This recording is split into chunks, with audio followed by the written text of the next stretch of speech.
केंद्र सरकार ने पेट्रोल और डीजल पर 2-2 रुपए की एक्साइज ड्यूटी बढ़ा दी है। इसके अलावा एलपीजी सिलेंडर के दाम में भी 50 रुपए का इजाफा किया गया है। पहला फैसला पेट्रोल और डीजल की कीमतों को लेकर हुआ।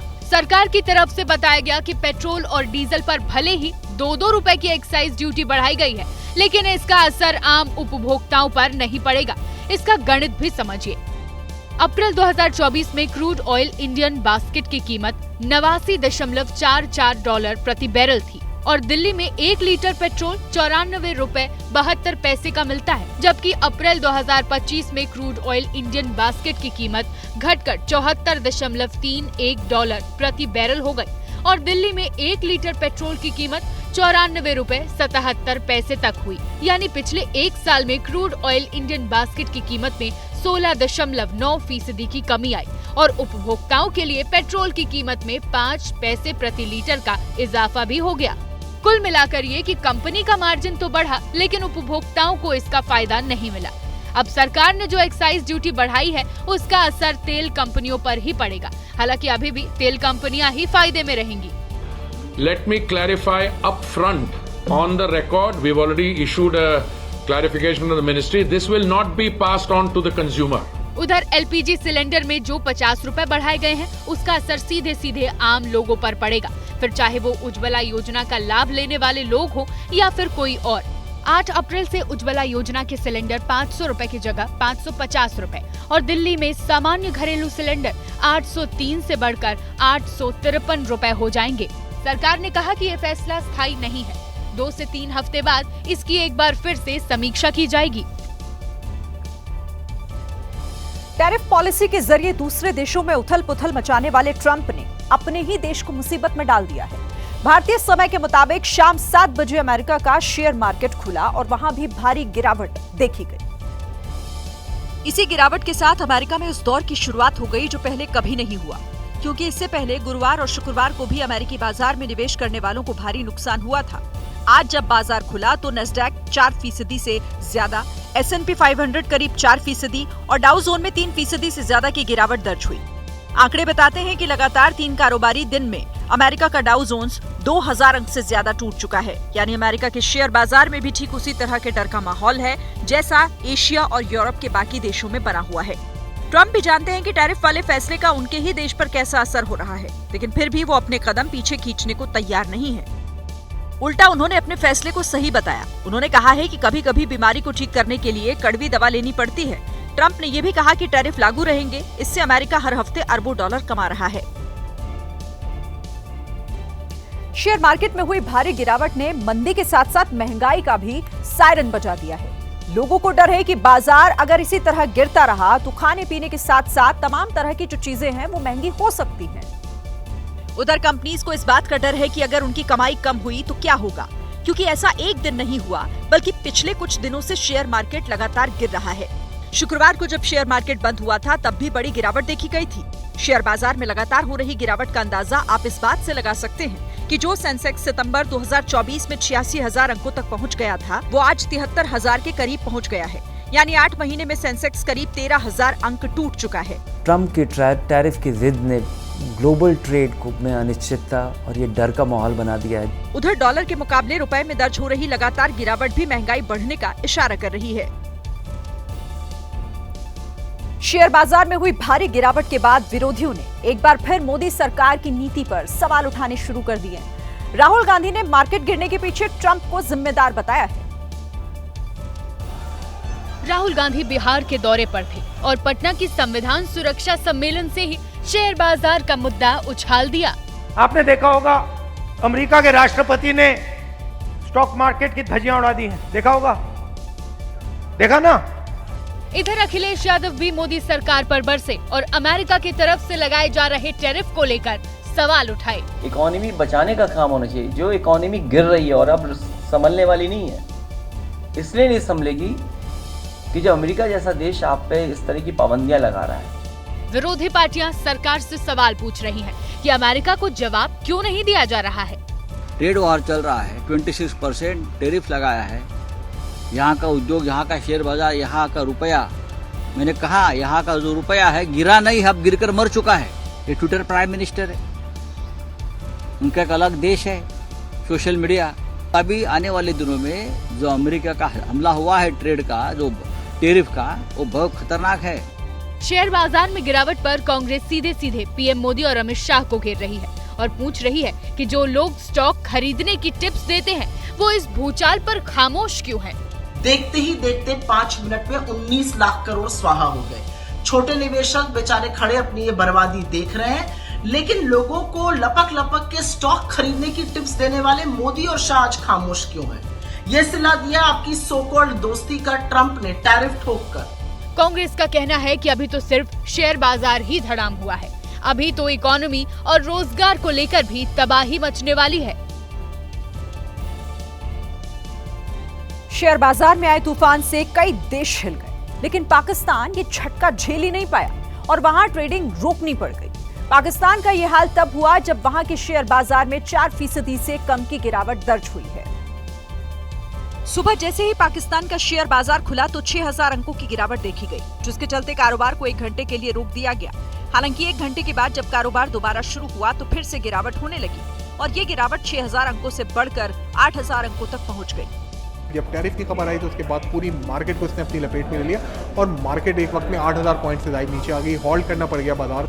हालांकि पाकिस्तानी शेयर बाजार के लिए ये अच्छी बात रही कि शाम होते होते मार्केट में थोड़ा सुधार हुआ और बाजार करीब 4000 अंकों की गिरावट पर ही बंद हुआ। आमतौर पर पहले भी देखा गया है कि बाजार में जब बहुत ज्यादा उतार चढ़ाव होता है तो पाकिस्तान में ट्रेडिंग रोक दी जाती है ताकि निवेशकों को घबराहट में शेयर बेचने से रोका जा सके। कुछ ऐसा ही हाल जापान और ताइवान का भी रहा, वहां भी कुछ देर के लिए आज ट्रेडिंग रोकनी पड़ी।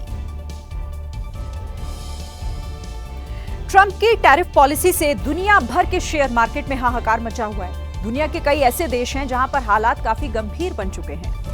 हांगकांग की बात करें तो यहां 13% से ज्यादा गिरावट दर्ज हुई है। इसी तरीके से ताइवान का मार्केट भी करीब 10% तक लुढ़क गया है। जापान की बात की जाए तो यहां भी 8% के करीब गिरावट दर्ज की गई।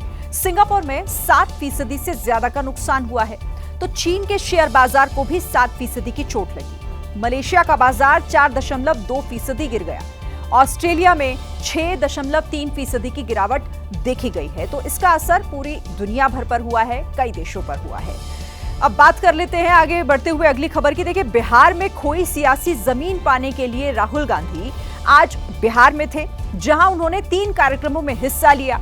चुनाव से पहले इसे कांग्रेस की बड़ी रणनीति के तौर पर देखा जा रहा है।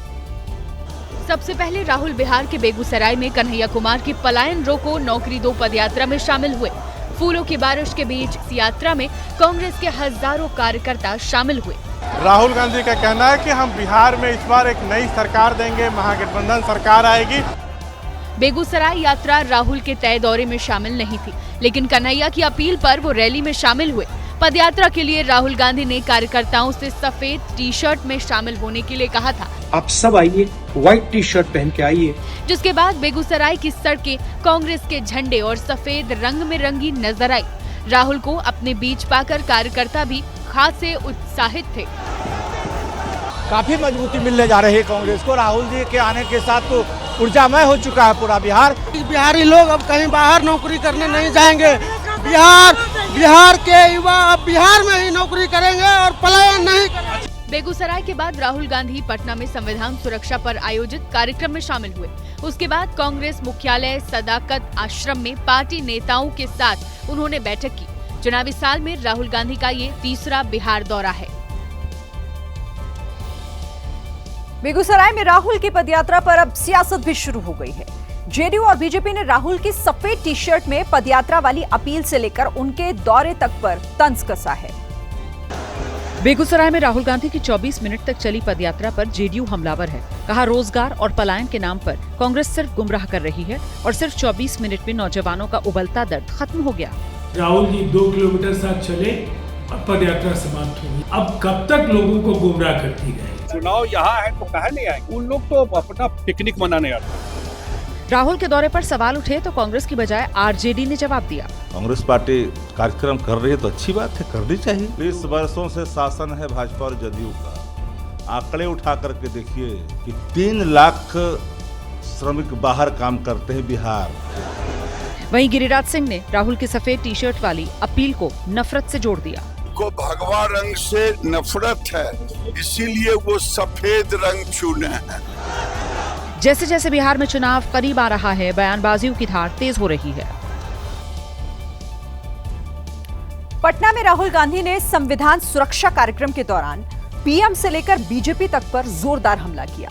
वो गरीब, आदिवासी और पिछड़ों के अधिकारों को लेकर बीजेपी को घेरते हुए नजर आए, जिसके लिए राहुल गांधी ने महात्मा गांधी की आत्मकथा का सहारा लिया। महात्मा गांधी की autobiography my experiments with truth, Mahatma Gandhi की autobiography my experiment with lies नहीं थी, जो शायद मोदी जी लिख पाएंगे। पटना में राहुल हमला तो पीएम मोदी और बीजेपी पर कर रहे थे, लेकिन पूरे भाषण में उनका असली टारगेट दलित, पिछड़ा और आदिवासी वोट बैंक नजर आया। राहुल के पूरे भाषण के दौरान गरीब, आदिवासी, पिछड़ा वर्ग, सेकंड क्लास सिटीजन, 50% से अधिक आरक्षण और संविधान जैसे शब्द ज्यादा सुनाई दिए। सीईओ की लिस्ट में, मालिकों की लिस्ट में आपको ईबीसी, ओबीसी, दलित, अति दलित, आदिवासी कहीं नहीं मिलेंगे, है ही नहीं। पिछले विधानसभा चुनाव में कांग्रेस 70 सीटों पर लड़ी थी और सिर्फ 19 सीटें जीत पाई थी। अब दलितों और पिछड़ों के हक की बात करके वो दलित वोट बैंक में पैठ बढ़ाना चाहती है, तो नया जनाधार बनाकर वो आरजेडी पर ज्यादा सीटों का दबाव बनाने की भी रणनीति बनाती दिख रही है।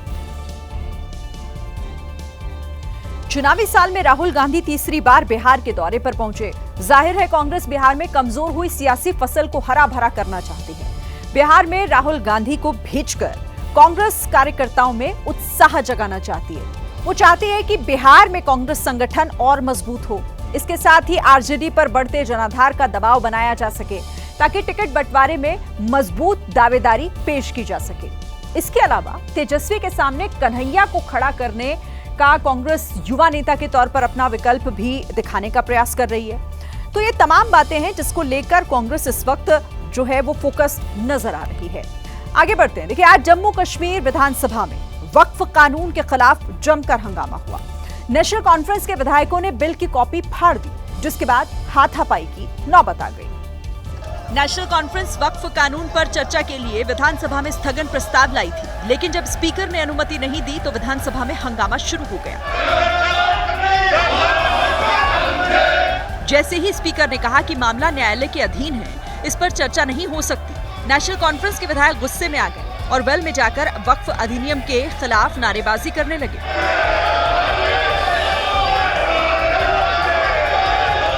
नेशनल कॉन्फ्रेंस के विधायकों ने वक्फ बिल की कॉपियां फाड़ दी।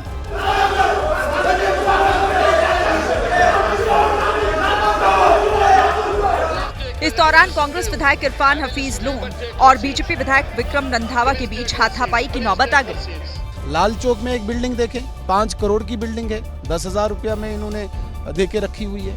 नेशनल कॉन्फ्रेंस के वर्करों के पास है।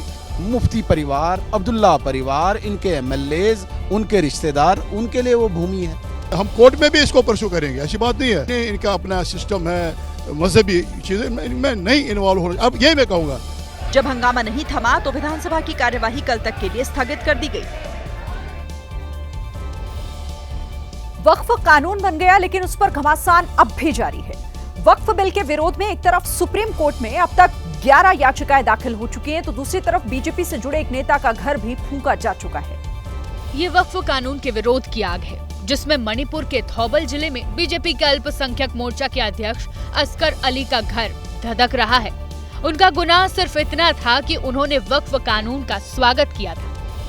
दूसरी तरफ बीते 4 दिनों में अब तक सुप्रीम कोर्ट में वक्फ कानून के खिलाफ 11 अर्जियां दाखिल करके कानून को असंवैधानिक घोषित करने की मांग की गई है। कानूनी एतबार से हमें कोर्ट का रुख करना चाहिए और हम जहां तक लड़ सकते हैं कानूनी एतबार से हम लड़ते रहेंगे, लड़ेंगे। अपडेट ये है कि सुप्रीम कोर्ट वक्फ कानून की संवैधानिकता को चुनौती देने वाली याचिकाओं को सुनने के लिए राजी हो गया है। दूसरी तरफ बीजेपी एक्ट का विरोध करने वालों पर नए हमले कर रही है।